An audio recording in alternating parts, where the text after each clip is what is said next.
First Samuel 9, First Samuel 1, 1 through 11. いいですか？第一サムエルの1章の1から11節まで読んでいただきたいと思います。Okay. First Samuel 1, 1 through 11. There was a certain man of Ramathaim Zophim of the hill country of Ephraim, whose name was Elkanah, the son of Jeroham, son of Elu, son of Tohu, son of Zuph, and Ephraite. He had 2 wives. The name of one was Hannah, and the other Peninnah. And Peninnah had children, but Hannah had no children. Now this man used to go up year by year from his city to worship and to sacrifice to the Lord of hosts at Shiloh, where the 2 sons of Eli, Hophni and Phinehas, were priests of the Lord. On the day when Elkanah sacrificed, he would give portions to Peninnah, his wife, and to all her sons and daughters. But to Hannah he gave a double portion, because he loved her, though the Lord had closed her wound. And her rival used to provoke her grievously to irritate her, because the Lord had closed her wound. So it went on year by year. As often as she went up to the house of the Lord, she used to provoke her. Therefore Hannah wept and would not eat. And Elkanah, her husband, said to her, Hannah, why do you weep, and why do you not eat? And why is your heart sad? Am I no more to you than 10 sons? After they had eaten and drunk in Shiloh, Hannah rose. Now Eli the priest was sitting on the seat beside the doorpost of the temple of the Lord. She was deeply distressed and prayed to the Lord and wept bitterly.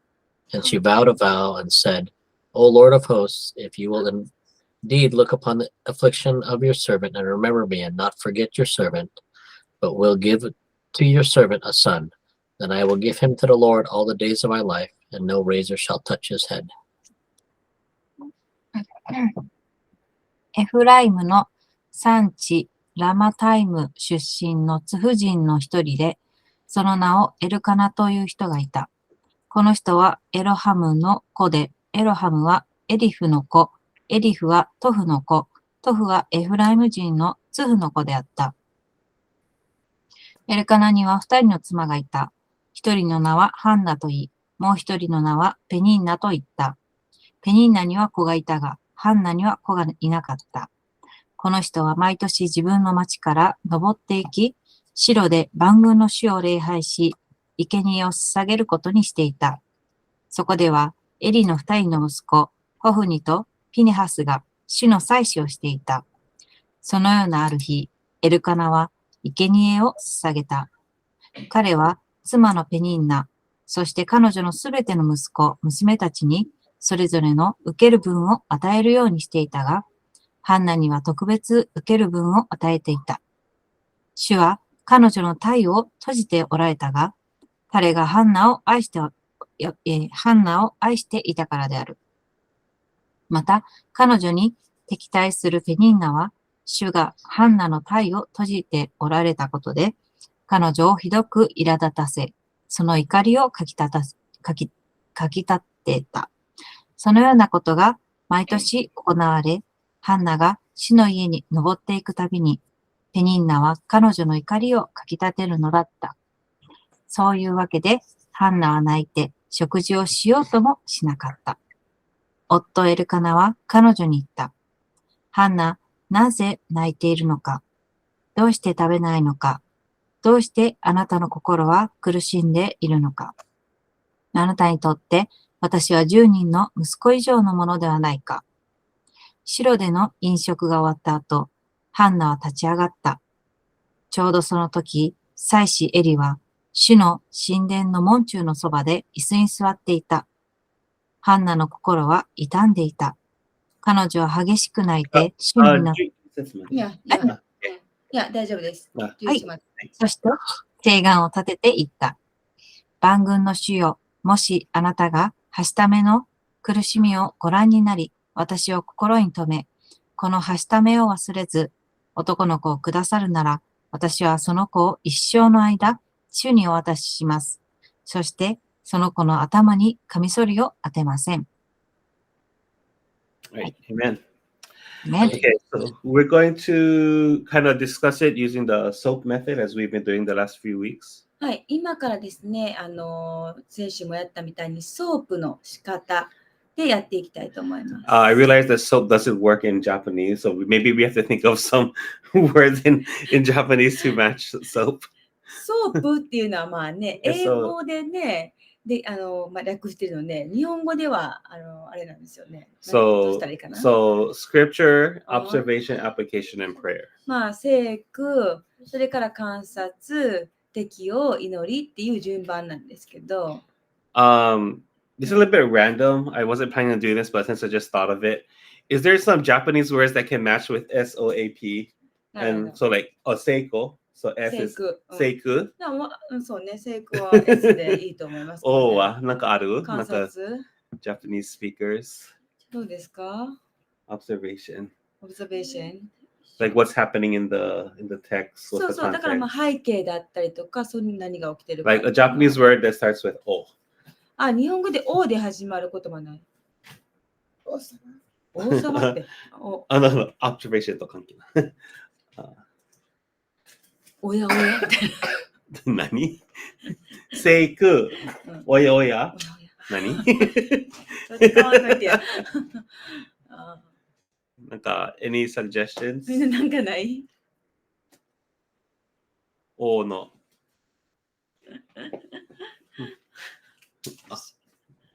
Or A. Well, maybe they Go could ahead. think of an acronym in Japanese.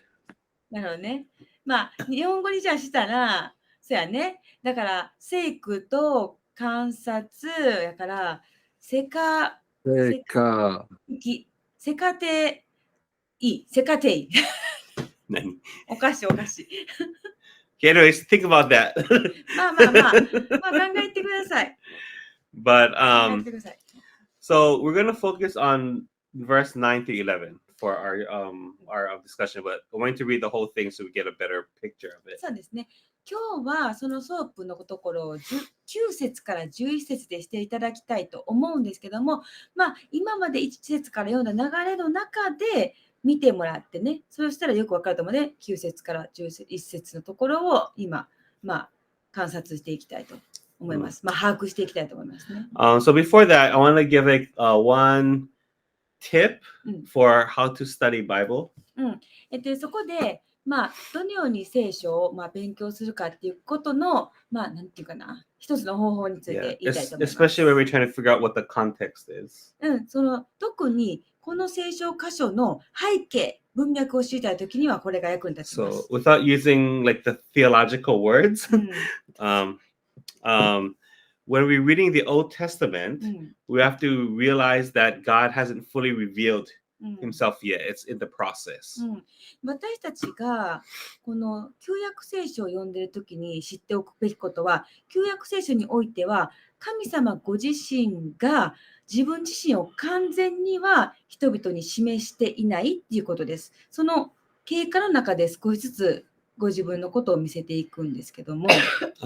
So basically, I guess one way to look at it is like over time, God is showing more of himself and explaining more of who he is and how he wants us to live.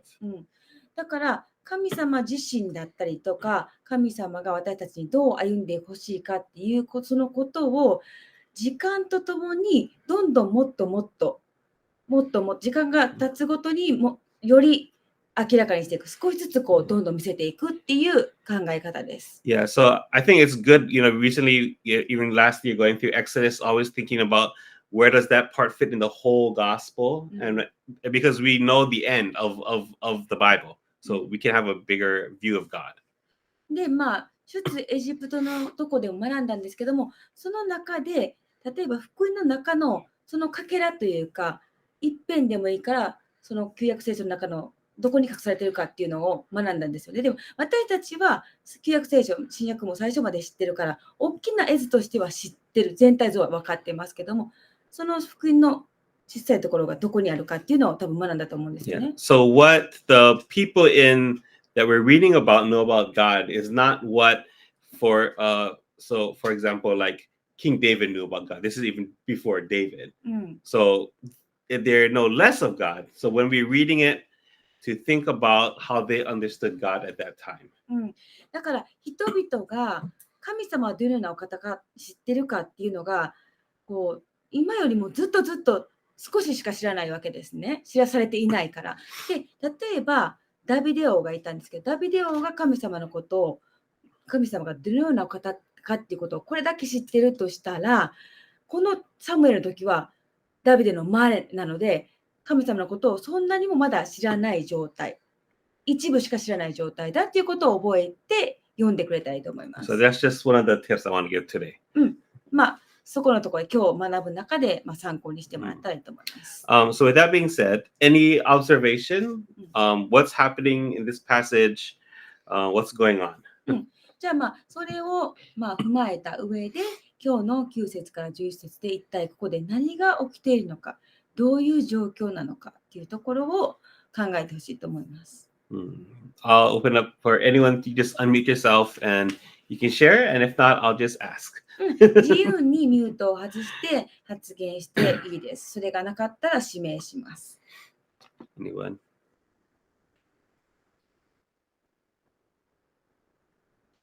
Anyone can summarize just what's happening right now.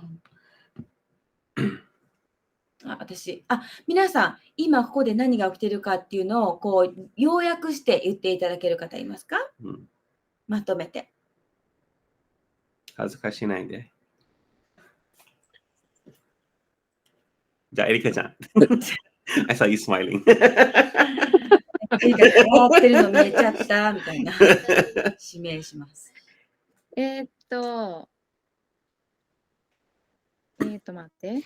エルカナっていう人がいて、その人には、2人の妻がいて、ハンナとペニンナっていう人がいたけど、ペニンナには、子供が与えられたけど、ハンナには子供が与えられなくって、で、ハンナはすごく心を痛めて、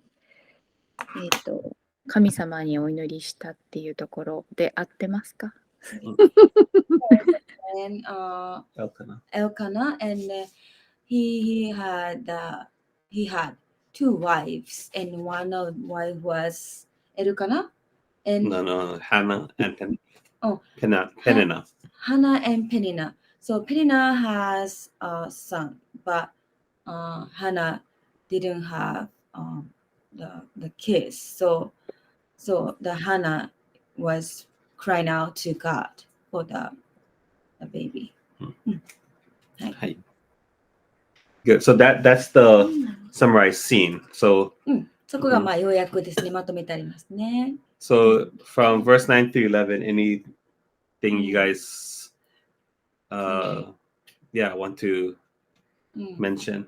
で Some insight or maybe? はい。でそこで9節から11節のとこで考察みたいな感じでもいいですし、気づきでも何でもいいですけども。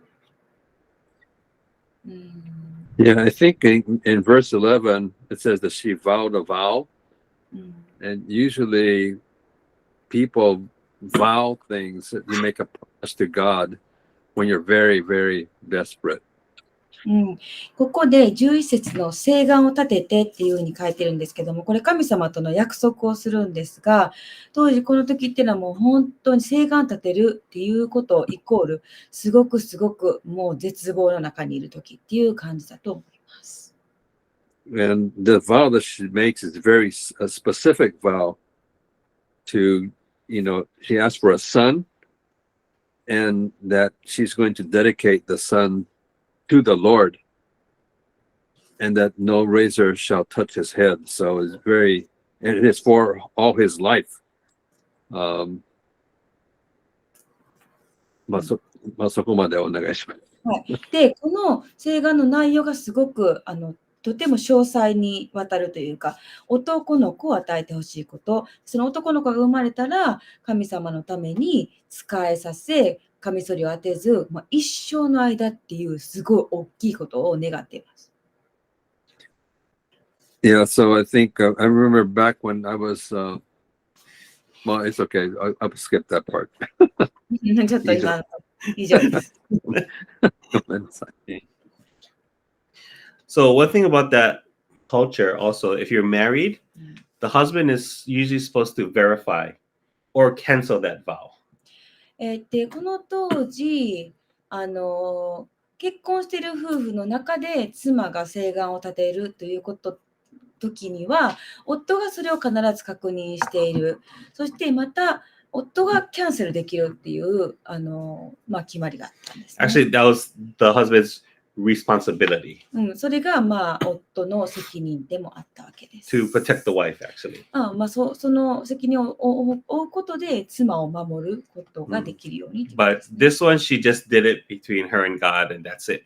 でもこの時ハンナがしたのは、夫に確認することなく自分自身と神様の間で誓願を立てたというふうに思います。Yeah, but going back to verse 9, so after they had eaten, で9章に戻って彼らが飲食が終わった後って書いてますね。 the day is the family, but Hannah didn't eat. Verse 7 and 8 tells us. この家族での食事の時があるんですけども、7節を見たらこの時ハナはご飯食べなかったって書いてます。Yeah, some people would say, oh, maybe she actually did eat because, her husband, the question, why aren't you eating? So maybe she did, but it's most likely she didn't. She still didn't eat. ある人はこれ食べたんじゃないかっていうふうにも言ってるんですけども、でもこの時食べなかったと思いますね。Yeah, because she was so sad about her situation and brokenhearted, and plus the other wife was just saying and just really making her really irritated. なぜなら彼女がもうすごくもう食べられないくらい悲しんでいて、でもう一人の奥さんの方がすごく彼女を怒らせるような、きっと意地悪なことを言ったからだと思うんですね。Yeah, and just reading verse 10, how she was deeply distressed and prayed to the Lord and wept bitterly. I wonder if any of you guys had a situation where you came to the Lord and just uncontrollably cried. で、10節でハンナの心が痛んでいて、もう神様のところに行って激しく泣くみたいな風に書いているんですけども、ここでみんなの中でね、今までの人生の中でそうやって神様の前で激しく泣いて、祈るというかもうただ激しく泣くっていう風に言ったことありますか？ Yeah, I think for me, one of the things I realized about my brokenness was I didn't even know how to cry in front of God. で、僕の過去を見てみたら、あまりにも僕自身がもう壊れすぎてた時があって、その時って神様の前に行って泣くことすらどうしていいかもわからない。それができなかったんですよね。Because my whole life was, don't cry, men don't cry, be strong, it's okay. もうその自分の育ちの中で男は泣くな。もう泣いたら人前で特に泣くなって。大丈夫やからっていうふうに教えられてきたからですよね。But when I realized what I was doing, I was kind of thinking, why am I afraid to show God I'm weak? He already knows I'm weak. でも考えてみたら、神様は自分が弱いのを知っているのに、なんで神様の前で弱くないふりをするんだろうって、なんでその弱くなっちゃダメなんだろうっていうふうに思ったんですね。So I mean, there's sometimes where that happened, like really intense situations. Probably on one hand, I can count how much time I was actually truly honest, fully honest to God in my prayer when I'm broken.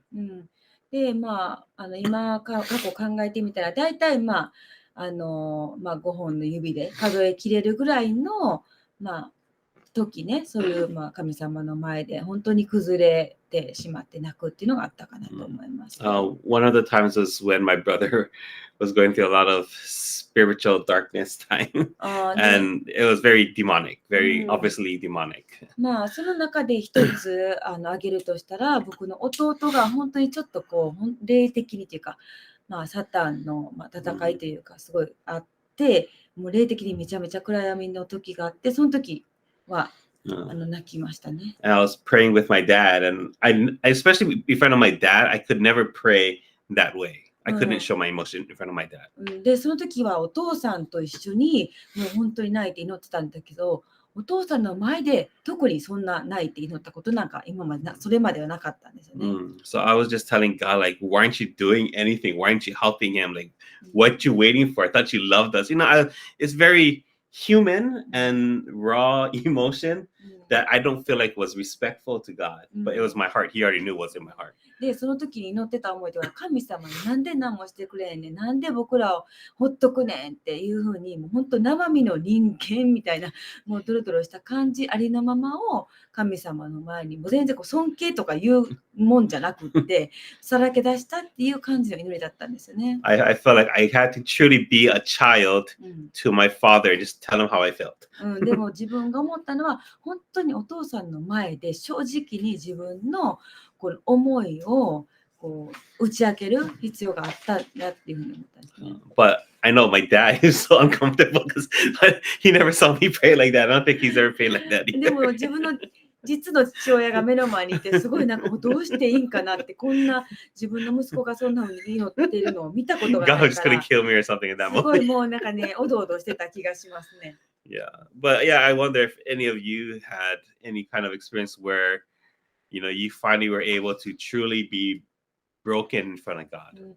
まあみんなはどうかなと思います。もう神様の前でもう完全に泣き崩れるような、ちゃうようなそういうのがありますかね。Yeah. Anybody want to share anything? I mean, you can keep it light because it's still being recorded. So まあ you don't 軽 have to く、 go like そうね、軽めに言っ unless て you も don't らって unless い you い。 don't mind people hearing it. 軽めに言ってもらっていいです。まだ録音中なんで、録画中なんで。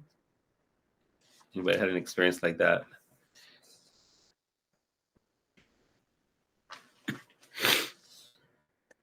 Yeah, I had several.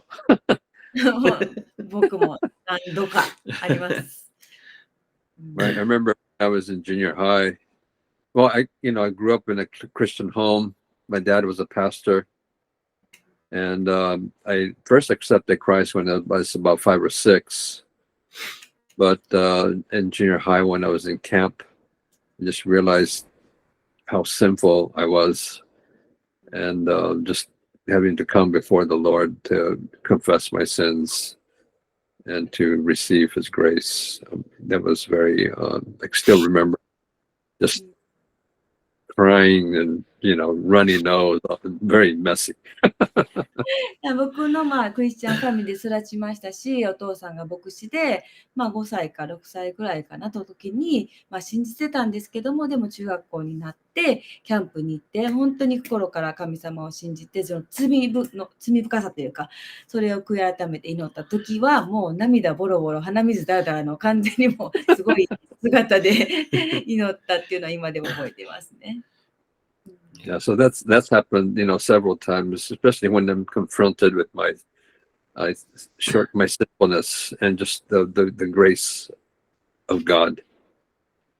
でもそういうのが何回かあって、やっぱり神様の前の恵みに直面した時っていうのはそういう風になりました。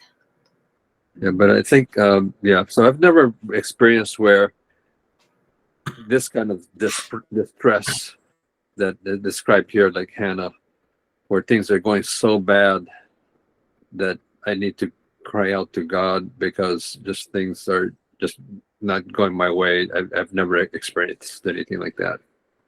でもこの花がしたように、もうこの状況はもう本当に耐えられない、どうしようもできないからっていう風になるような、で、嘆くような、ここまではまだ経験してないかなっていう風に思いますね。Yeah, cool. Anyone else want to share anything? Yeah. Sorry. Nice. No, go ahead. She's like with something else. When my late wife got the terminal diagnosis from cancer. 僕自身の、亡くなった奥さんがもう本当に末期がんであるというふうに診断された、宣告された時ですね。We actually broke down crying in the hospital room after the doctor told us. 僕たちがその病室で先生に言われた後に病室で2人して泣き崩れました。And actually, we did. In my heart, we prayed out loud, but in my heart, I was asking why. うん、まあその口に出しては言わなかったんですけども、僕の心の中ではもうなんでっていうふうに言ってましたね。うん、はい、以上です。Cool. Thanks for sharing. ありがとうござい Anybody ま else す。 wanna share anything?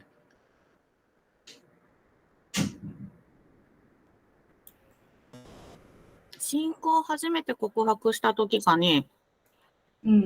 Oh, my case is when, for me, when the time I confessed my faith for the first time. まだその時、クリスチャンにも全然なってない時で、でも、ゴスペルアカデミーには行ってたから、なんていうのかな、賛美するっていうか、歌うことでの、なんていうのかな、歌詞から入ってくるものっていうのは多分受け取ってた時期で、That time when I was not Christian, I still was joining the gospel choir practice, and then I used to be kind of receiving something from the lyrics of the gospel.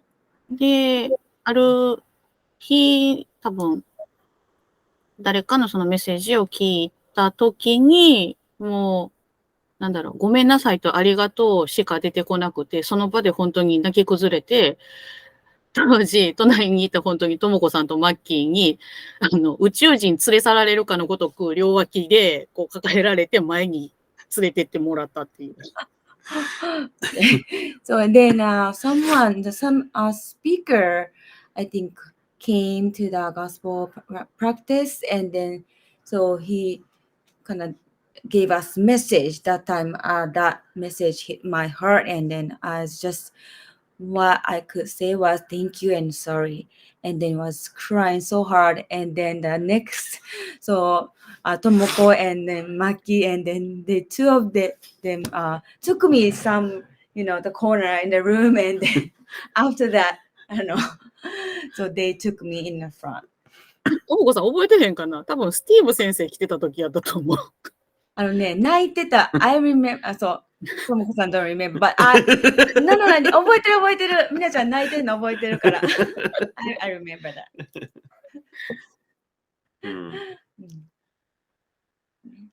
はい。以上ですか？以上です。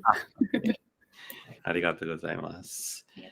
Yeah, I think, as a person who's learning to be in touch with my emotions, to be able to be honest with God in our prayers and our hurt and our brokenness. It's really, for me, it's uncomfortable and scary, but it's also very freeing. すごいその神様に触れられたりとかして、その感情を自由に解き放すっていうか、いうことを学んでると思うんですね。それって私たちにとってすごく怖いことでもありますよね。I remember one time I was just praying. No one was there. Just I was praying by myself, and similar to what Paul was sharing, just being broken over my sin, and I just started, and I realized I was doing it, and I started laughing. Like, this is crazy. Like, how am I crying like this? It's just this weird moment for me. ある時に本当に祈ってる時にその自分の罪深さみたいなものに気づいて、ほんでポールさんがしたみたいにもうすごいこの涙が溢れてきて、でもしゃくり上げて泣いてるんだけど、途中でなんかすごいおかしくなってきて、なんでこんな風に泣けんねんみたいな感じにもう笑い出したのを覚えてます。Yeah. My crying cannot last long because I start laughing at myself. So. その泣きじゃくってたのはなかなか長く続きしなくて、自分ですごいおかしくなって笑っちゃう。I'm still learning to be comfortable in my brokenness. だから自分も泣き崩れちゃうことに対して自分自身がまだそんなに心地よくなれてないっていうか。But yeah, she was, Hannah was broken and she let it out to the Lord. とにかくハンナはもうすごい落ち込んでもう傷ついて悲しくて神様の前にそれを打ち明けてるんですよね。And then she made a vow. で誓願を立てた。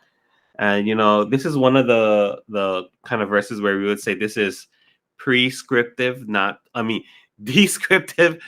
prescriptive. でここで私たちが認識しないといけないのは、これは、なんていうかな、神様からのこうするようにっていう指示ではありません。It's just about, it's describing what happened, not telling us what そ to うそ do. う。これは実際に何が起きたかっていうのを私たちに教えるためだけであって、こうしなさいよっていう指示ではないことをここで覚えておいてください。 So in your brokenness, you don't have to make a vow to God. 皆さんがそうやって悲しみですごい打ちひしがれているときに、神様に約束をしなさいと言ってないんですね。それ約束する必要ないです。 I mean, I 何も guess you can if you want to, まあ but まあ、もちろん皆さんがそうしたいと思ったら別にしてもいいと思いますけども、but if you do, just make sure you're ready to fulfill your part if God does His. でももし皆さんが誓願を立てるならば、誓願が果たされることを覚えて、その準備をしておいてくださいねっていうだけであって。はい。 Yeah, it kind of reminds me, and I think you guys heard the story of when I first started doing ministry, うん and I was asked to preach, and I stuttered a lot, and I had eczema all over my face, う and ん it was a torture every time I had to do it. 皆さんこれを前に言ったかもわかんないんですけど、僕がそのミニストリーを始めてみんなの前で説教とかしないといけなくなった時に、その時もすごいアトピーで顔もぐちゃぐちゃやったし、どもりもあってちゃんと話すこともできなくて、もう最悪、もうほんま拷問並みの苦しさだったんですけども、 And my prayer to God was, "Hey God, if you really want me to preach, fix my speech and clean my face. Then I'll do it." で、神様に本当に祈って、もう神様本当に僕にこのことを続けさせたいと思ってるんだったら、もう顔も直してほしいし、どもりも直してほしいって言ったら、もう神様がそれをちゃんとしてくださったんですよね。 I was just kind of expecting God to not do anything, so I don't have to do anything either. But He healed me, so I had to do でも it. それを祈った時、正直言って神様そんなアトピー直したりどもりを直したりできひんやろって思ってたんですね。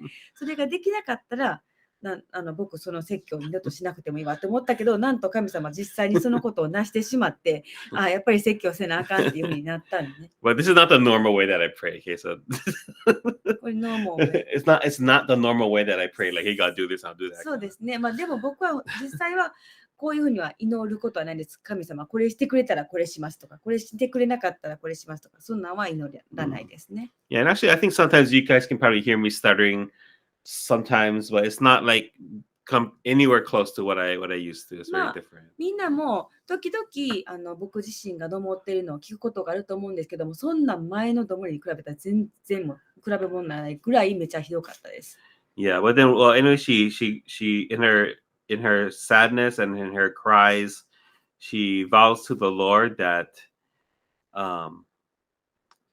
if you remember me and not forget me, is what it says in English. で、また、御言葉のところに戻って、花は心は痛み、もうとても悲しくって、それで祈ってるんですね。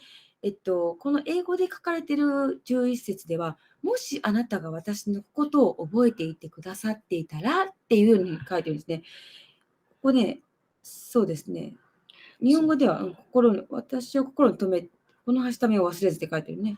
Yeah. So what she's saying, because God doesn't forget people, like obviously He can't forget で、 you. 神様って絶対にみんなのことを忘れることはないんですけども、 But what she's saying is, why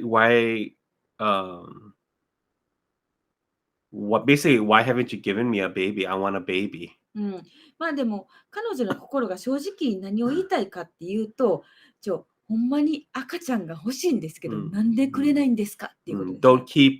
Don't keep that blessing from me.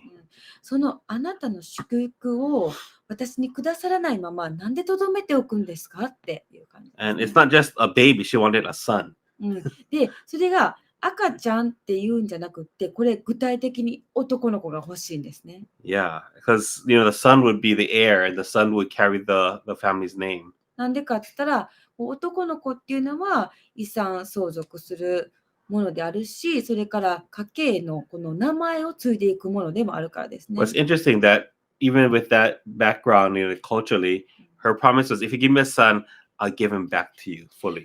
でも、そういう当時のこの文化背景があったにもかかわらず面白いなって思うのが、その子供を与えてくれたら完全にあなたにお返ししますって言ってるんですよね。And then the vow to not shave his head is similar to what they call Nazarite vow. で、ここでその子の頭にカミソリを当てませんっていう、髪を切りませんっていうのって、ナジル人の誓願、ナジル人がすることなんですよね。And back then, vows were usually for only a limited amount of time that it could be over. So usually after the vow is completed, they can cut their hair. で、この髪を切らない誓願っていうのはもちろんあって、だけどもそれっていうのは一定期間でその誓願が果たされたら、髪を切るっていうことができたんですけども。But in this case, she said it's going to be a vow that he's going to keep his entire life. でもここで彼女は一生、絶対にずっと一生カミソリ当てます。あとはこの誓願自体が彼の一生貫きますっていうことを意味してるんですよね。So it was a pretty serious も vow. うなんかすごい誓いだなという感じです。 And actually, you know, a lot of churches, they do what they call baby dedication. It comes from this story. で、結構いろんな教会で、献辞式っていうのをすると思うんですけども、それがどこから来たかっつったら、ここの聖書から来てるみたいです。Yeah, like Hannah couldn't have a kid. She got Samuel, so she dedicated to the Lord, but she literally gave him to the temple. But what the churches do is that we dedicate him to you or dedicate the baby's life to you and to raise them as your child. で、ハナは実際にこの赤ちゃん欲しくって授からなかった。だけどもらったらもう一生あなたに捧げますって言って、もう実際に神殿にもこの子預けちゃうんですけども、教会で献辞式の時は子供が与えられました。でも、この子をあなたに捧げたものとして育てていきますっていうような儀式ですよね。Yeah, in GC we never did that, and we don't do baby baptism either. But yeah, GC ではね、幼児洗礼もしませんし、献辞式も今のところまだやったことないですね。Personally, I'm not against doing baby dedication. We just didn't ever do it. 別にその献辞式に反対してるわけでもないし、ただ単にそういう機会がなかっただけで今までしたことがないですね。Yeah. For the last part of this, I think the important part is thinking about what your application is going to be. はい。で、じゃあもう後半なんですけども、今ここで大切なことは、この聖書から学んで、どのように皆さんが適用していくかっていう、自分に当てはめて考えるかっていうところだと思います。So what I'm going to do is I'm going to open up the breakout rooms. 今からちょっとグループに分けます。And we'll just do 2 rooms. 2つに分けますね。And we'll use the last 20 minutes for talking about your application and then sharing prayer requests and then praying within your breakout group. 20分時間があるので、それぞれの自分の適用を考えてもらって、それから祈りのリクエストを一緒に祈っていただく